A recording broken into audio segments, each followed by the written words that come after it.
I have been waiting over a year for this game, and now Ghostbusters Rise of the Ghost Lord is finally here.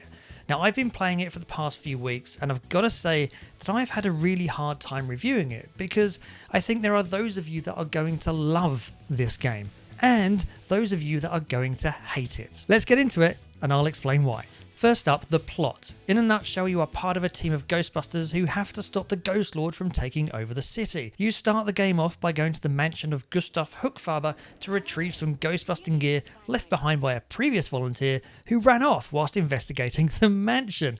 Not dodgy at all. Now, this all serves up as a good intro to the game as it takes you through the mechanics of all the equipment, from your PKE meter through to your Ghost Trap and your Proton Pack. You also find out that Gustav is dead, and you accidentally set the Ghost Lord free upon the city whilst you at it. Not exactly the best start to your day. And so starts the rest of the game, which sees you based out of the Ghostbusters headquarters in San Francisco, and it's from there that you go out and do all your missions, and with over 40 missions to complete, there's certainly a lot to keep you occupied. As you progress through the game, there are essentially 4 different game modes to complete: Harvester, On the Clock, Exorcism, and Giga Trap Retrieval. Harvester is a wave-based game that sees you repairing a ghost harvester machine. You then use it to trap ghosts until both storage containers are full. Ghosts not only attack you though, they also attack the harvester itself, which causes it to break. So certainly in the later levels, you're going to be finding yourself trying to fix it mid-battle whilst battling ghosts at the same time. On the Clock is a timer-based mode that simply sees you trying to catch as many ghosts as you can within 10 minutes. There really isn't much more to it. It's probably one of the most fun levels as it is just focusing on trapping ghosts as fast as you can, and it can get quite manic as you try and get quicker and quicker at it. Moving on to Exorcism, this is another wave mode, but here you also need to use your PKE meter to locate objects dotted around the map that you need to close the ghost portals. As you find each item and add it to the portal machine, waves of ghosts will appear that you need to destroy and trap. And finally, there is Giga Trap Retrieval, which is a bomb escort game where you need to transport a Giga Trap, which is a massive ghost trap, across the map whilst also fighting off ghosts. One player has to hold and carry the Giga Trap whilst other players fend off the inbound ghosts. Whoever is carrying it can't let go of it for too long, otherwise it explodes, and you also can't move too quickly either, otherwise, well, you guessed it, it explodes. So whilst there are over 40 missions to complete, as there are only 4 different game modes, keeping you interested in the game for any length of time is, well, a challenge, because playing those 4 different game modes again and again and again and again, albeit in different locations around the city, can feel like a bit of a grind. That grind though does earn you money, which you can then use to upgrade your equipment, from getting a wider catchment area for your ghost trap to shorter cooldown times for your proton pack and more. You can also get new skins and colours for your outfits too. There's certainly a feeling of Fortnite to the whole thing. Ultimately, it all serves to just get you ready to fight the Ghost Lord at the end. So not only can you upgrade your gear to make ghostbusting easier, but you really can't die in the game either. Well, you can, but not for long. If you do get hit with enough ectoplasm or blast from ghosts, then you do die, but then all you have to do is give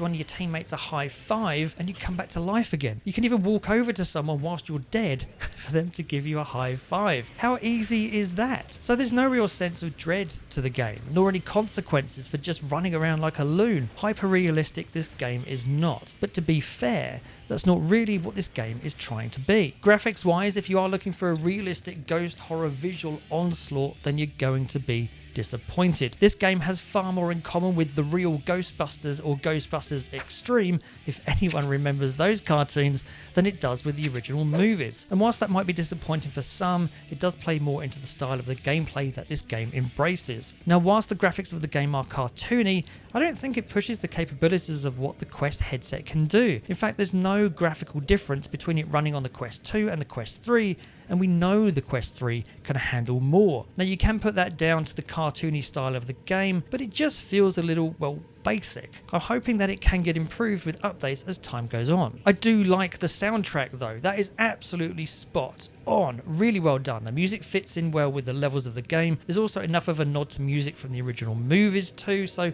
definitely a thumbs up for that. There are 2 different ways that you can play this game though. You can play solo, or you can team up with 3 other players online to play it as a team-based game. It is okay playing it in solo mode, but it's really the team-based mode where it really shines, and it's obvious that that is the mode that nDreams, the developers of the game, really intended you to play it. The Giga Trap retrieval mode, for instance, is an absolute nightmare to play in solo mode, as someone has to be holding the Giga Trap pretty much the whole time, otherwise it explodes. So you need to keep putting the container down, firing at some ghosts for a few seconds, and then quickly picking it back up again. Well, it's just not easy. In solo mode, you do have an AI Ghostbuster teammate that teams up with you to help you out, but it's not the same thing as pairing up with a full-blown team. When teamed up with others, it's a lot easier, as one of your team can carry the trap whilst others fend off the ghosts, and it definitely shows the game's bias towards online co-op being the best way that this game should be played. And playing as a team just makes it more enjoyable, as it masks the repetitive nature of the game,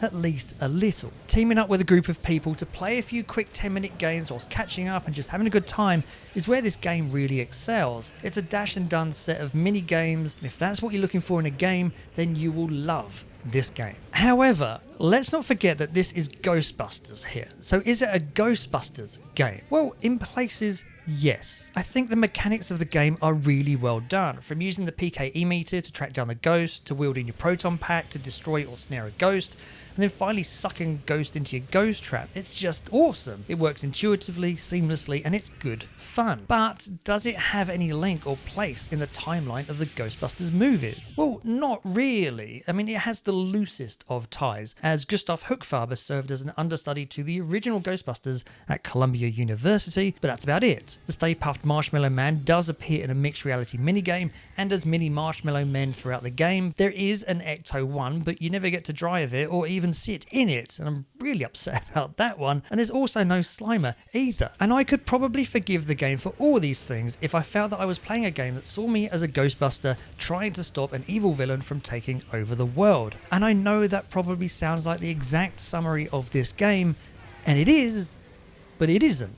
Because there's nothing that ties all the minigames in this game together. If I harvest some ghosts in one mission, it doesn't serve as any link to the main story. I could just as easily skip all the mini levels and go straight to the last level and fight the Ghost Lord. And so here's why I think you'll love or hate this game. If you were wanting a Ghostbusters game that was a single player Ghostbusters themed version of Phasmophobia or similar, with terror around every corner, then you're going to be sorely disappointed and you will probably hate the game. If, however, you like the idea of jumping online with a group of mates and having a quick blast, taking on some ghosts for 10-20 minutes before you have to run off and do something else, then you'll probably love this game. Now, I was definitely in the first camp. I wanted a game that was more similar to the original Ghostbusters film. Maybe tracking down the old lady in the library and then running for your life as she rushes towards you down the halls of the library. So I did not like this game to start with, and there are plenty of other reviewers online that feel the same way. However, I've had a change of heart,